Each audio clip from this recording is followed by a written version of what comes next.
On me le demande tellement ce temps-ci, là, Jean-Nic, c'est quoi ton feeling par rapport à l'après-pandémie, la récession, l'augmentation des taux d'intérêt? C'est quoi ce qui se passe en Chine, aux États-Unis, avec le marché immobilier, etc.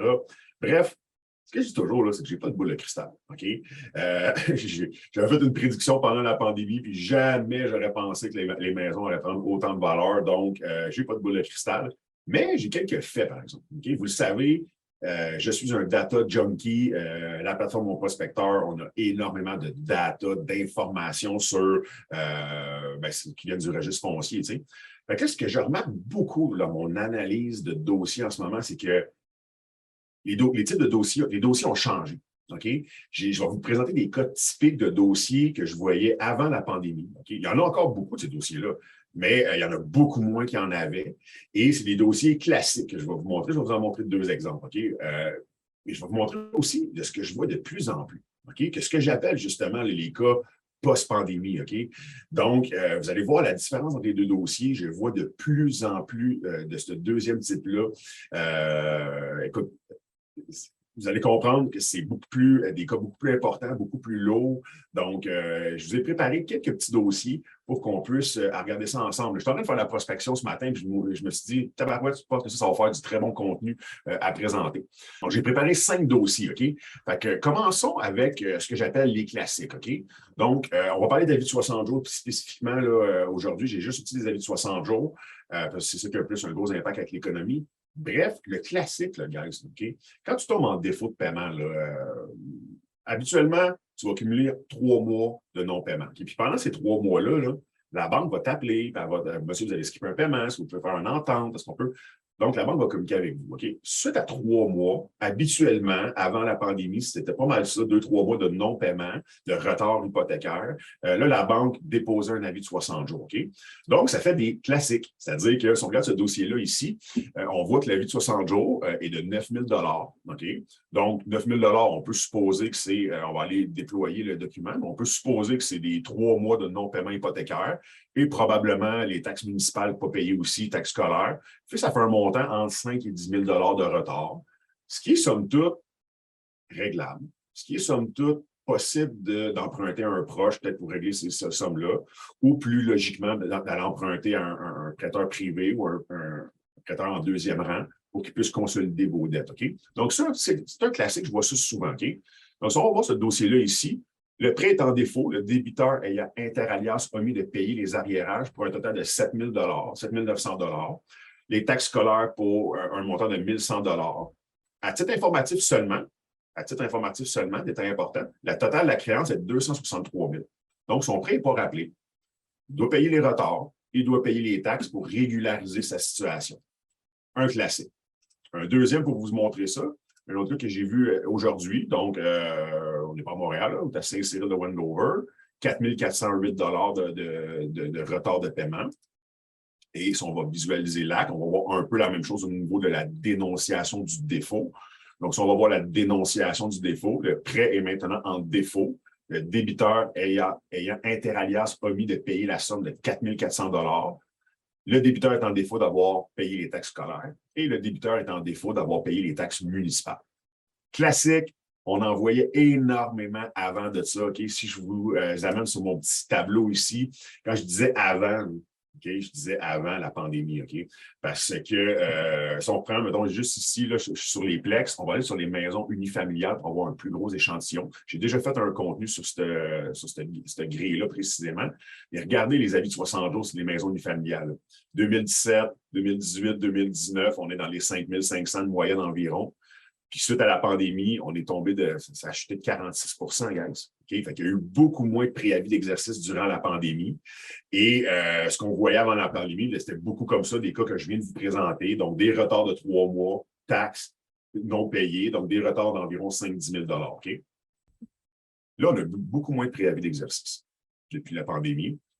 Ça n'a pas nécessairement, j'ai regardé mes statistiques, ça n'a pas repris encore. Ce que je veux dire, c'est que le nombre de défauts de paiement de la vie 60 jours est encore plutôt stable. Une légère augmentation là, depuis un mois ou deux, mais pas très significatif. Mais ce que je vois, par exemple, c'est des dossiers extrêmes. OK? Je vais vous en présenter quelques-uns, puis ça, j'en vois de plus en plus. Fait que c'est ça que je vois. Les faits que je vous présente, c'est des types de dossiers beaucoup plus lourds à régler. C'est ça que je vois actuellement. Donc, c'est ça les signes, on peut dire, post-pandémie comme tel. Vous en tirez vos propres conclusions. Je vous présente les faits aujourd'hui. OK? On retourne sur la plateforme. J'en ai sorti 3. OK? 3 dossiers. OK? Donc, regardez ça ici. Avis de 60 jours, montant dû 193 000 $. OK? Pas des tirateurs, pas des petits montants. C'est 193 000 $. OK? Allons voir pourquoi ils réclament autant d'argent que ça à ce débiteur-là. Donc, on descend, c'est parfait. On va aller à la dénonciation du défaut. La partie débitrice est en défaut pour avoir omis de payer le solde dû et exigible vu l'échéance du prêt le 8 juillet 2022 au montant de 193 000. Donc, lui, son prêt était échu. Puis la banque, pour une raison, on ne sait pas, il faudrait aller discuter avec le débiteur et la banque, mais ils n'ont pas renouvelé son prêt, ils n'ont pas fait une nouvelle entente. Est-ce qu'il se qualifiait? Est-ce qu'il se qualifie? Est-ce qu'il ne se qualifiait plus à cause de l'augmentation des taux d'intérêt? Est-ce que il y a eu une séparation de divorce, puis il était 2 avant sur l'hypothèque, maintenant il est rendu tout seul, il reste des morceaux qu'on n'a pas. Mais ça, j'en vois de plus en plus. Donc, ça, cette personne-là, actuellement, là, la banque rappelle le prêt au grand complet. OK? Puis là, monsieur est en avis de 60 jours. OK? Monsieur, madame est en avis de 60 jours. Donc, il ne peut pas aller voir une autre banque classique, vu qu'il est en état de 60 jours en ce moment-là. Donc, cette personne-là, maintenant, là, pas grande solution.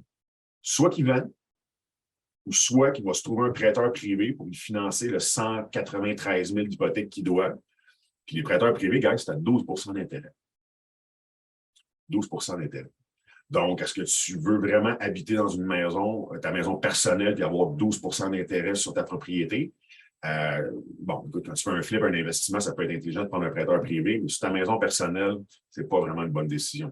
Donc, cette personne-là ici là, est vraiment dans le trouble. Okay? La banque rappelle le prêt au grand complet. On peut supposer que c'est par rapport au taux d'intérêt, peut-être que ce gars-là ne se qualifie plus, il a perdu sa job, sa business roule moins bien, c'est un travailleur autonome, les taux d'intérêt ont augmenté, les taux de qualification aussi, il ne passe plus au financement. Il ne peut plus garder sa maison. Ça, on va en voir de plus en plus, gars, dans la prochaine année. Si on se fie à l'économie pour au passé, quand les taux d'intérêt augmentent, à la vitesse qu'ils font actuellement, il y a beaucoup de personnes qui vivent à une paye aux 2 semaines qui ont beaucoup de difficultés à pouvoir conserver leur maison. Ils vont se retrouver dans une situation où ils doivent vendre leur propriété. Fait que si on regarde ici, j'aime bien aller regarder l'index de la propriété. Moi, ce que je vois ici, j'aime bien retourner à la dernière transaction. C'est que monsieur ici est propriétaire depuis 2012. Bon, il est arrivé une petite hypothèque légale ici en 2016. Puis en 2022, ben là, plusieurs avis de 60 jours. Est-ce que c'est la pandémie qui a fait ça? Est-ce qu'il y avait un gros chamboulement dans sa vie? Bref, ça allait bien depuis 2012. Puis là, en 2022, les avis commencent à débarquer. C'est ça l'impact de la pandémie. C'est très concret, c'est des faits concrets. Des exemples comme ça, j'en vois plusieurs. On va en voir un autre, justement. OK? Ça, c'est un classique. OK, de personnes qui se sont vraiment embourbées, puis là, que la pandémie, la situation des dernières années a vraiment fait sauter la soupape. OK? Donc là, on voit qu'un premier avis de 60 jours ici, d'un montant de 30 000 $. Un avis de 60 jours du 25 juillet, 2 très récents, donc d'un créancier de premier rang, d'un créancier de deuxième rang. Et c'est des très gros montants aussi. Des très gros montants. Donc là, ces gens-là doivent trouver 30 000 et 325 000 $ pour conserver leur maison. Oui. OK. Donc, allons voir ici, c'est quoi. Donc, ici, on a un prêteur privé. Ici, on a Desjardins, donc une banque standard. Allons voir l'historique de la propriété. Donc, moi, j'aime bien retourner à la dernière transaction. Donc, eux, ils ont acheté en 2015. Ils ont fait une hypothèque avec la banque. Après ça, en 2020, regardez ici la date, le 15 janvier 2020, ils ont fait une hypothèque de deuxième rang. Donc, déjà en 2020, quand on prend une hypothèque de deuxième rang, habituellement, avec un prêteur privé, ça coûte cher. Donc, il devait déjà être un peu mal pris à ce moment-là. 2021, hypothèque légale d'une banque, donc probablement une carte de crédit impayée. Hypothèque légale venant de PRA, Groupe Canada Inc. J'ai été vérifier c'est qui ces gens-là. C'est des gens qui rachètent des créances à d'autres d'autres personnes. Là, ils l'ont mis en défaut. Donc, à partir de 2020, ça a complètement dérapé pour eux. Et là, aujourd'hui, en 2022, Desjardins rappelle le prêt et le prêteur privé rappelle le prêt aussi. Donc, ces gens-là, vraiment une situation très difficile en ce moment, là. Donc, on le voit depuis la pandémie, tout s'est mis à déraper. Probablement que ça allait mal un peu avant, mais la pandémie a vraiment amplifié tout ça.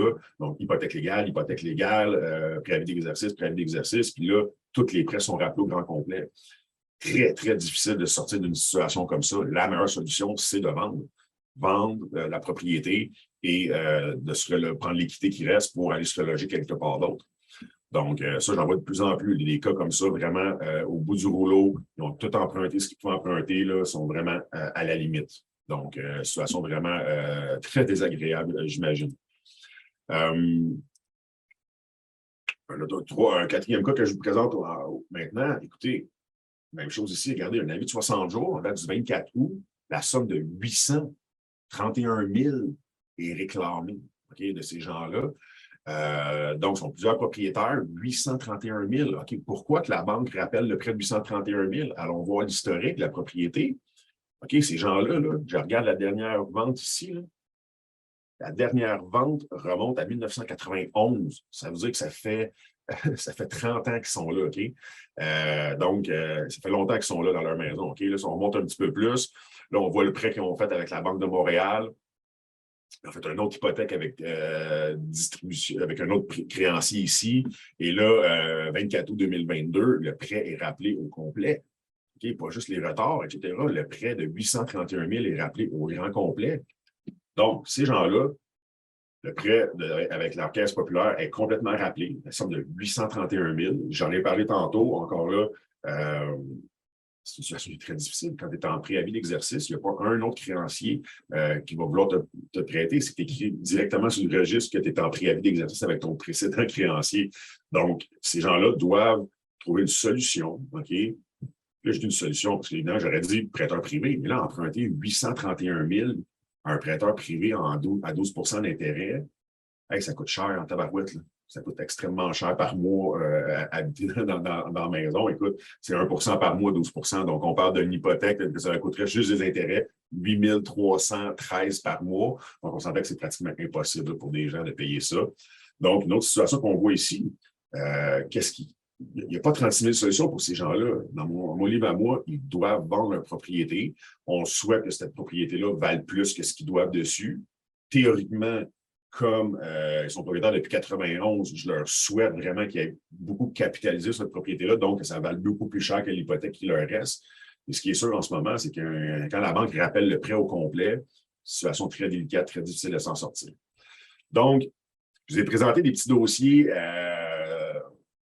des classiques qu'on voyait beaucoup avant la pandémie, mais je vous ai aussi montré la nouvelle tournure des types de dossiers, justement, extrêmes. Donc, on parle de 8, 9, 10 mois, des fois, de non-paiement hypothécaire. On parle de prêts rappelés.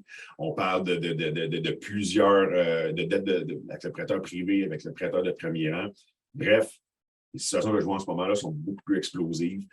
Ces gens-là ont besoin d'aide. Souvent, la seule solution qui reste, c'est de vendre. Donc, c'est ça que j'observe sur le terrain, c'est ça que je vois, c'est ça que les statistiques me montrent aussi. Donc, j'espère que ça vous a donné, ça vous a aiguillé. J'espère que ça vous a donné la vision de peut-être ce qui s'en vient avec l'augmentation des taux d'intérêt et toute la difficulté de se qualifier au niveau des prêts hypothécaires. Bref, ces gens-là vont avoir besoin de solutions. Peut-être que c'est l'achat-location qui va pouvoir leur sortir du trouble. Peut-être que c'est le prêt privé. Peut-être aussi que de vendre directement, sans aucun intermédiaire, directement des investisseurs, va pouvoir être une bonne solution pour eux. Donc, voici ce que j'observe sur le terrain depuis les derniers mois. Donc, en espérant que ça vous a été utile, en espérant que vous voyez peut-être qu'il va y avoir des opportunités différentes qui vont se créer dans les prochains mois. Il y a des gens qui vont avoir besoin de solutions pour conserver ou vendre rapidement leur maison.